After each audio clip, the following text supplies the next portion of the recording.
Mattia Preti, originally from Calabria, arrived in Malta in 1659, 50 years after Caravaggio had fled in such an incredible way. At the time, he was already a successful and mature artist, who in his works was able to combine the Caravaggesque chiaroscuro with the colours of the Venetian and Neapolitan tradition, generating a brilliant and original synthesis.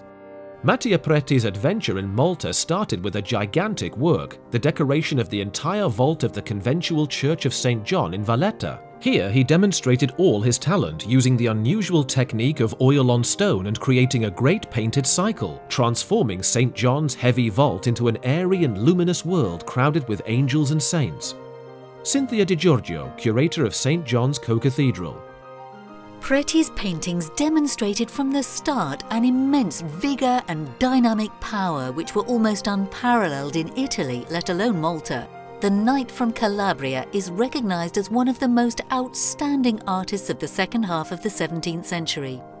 Mattia Preti's technique is also very interesting, as Giuseppe Mantella, restorer of many of his paintings, says.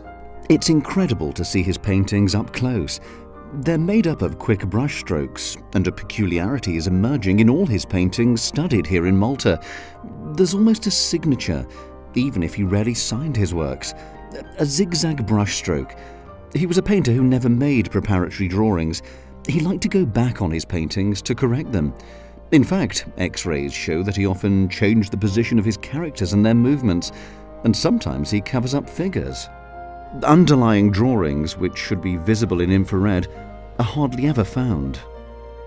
Mattia Preti's work in St. John isn't limited to the vault. The Calabrese artist also designed the rich Baroque decorations on the walls and in the chapels, a triumph of gold, emblems and symbols, along with numerous paintings for the chapels and the oratory.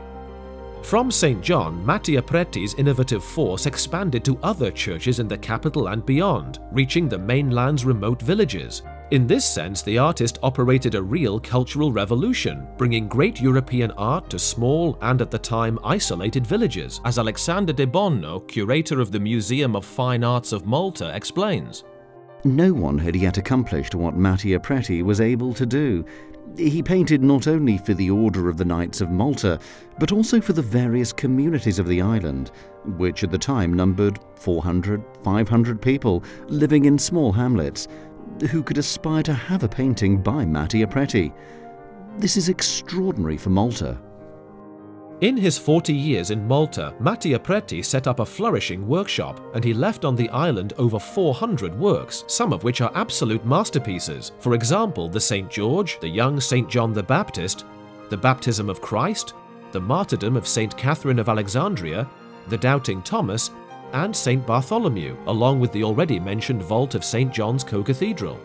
Upon his death, he was buried in St. John, and he was given the honour of having a tombstone in the splendid marble floor of the cathedral, among the knights who contributed to the greatness of Malta's history.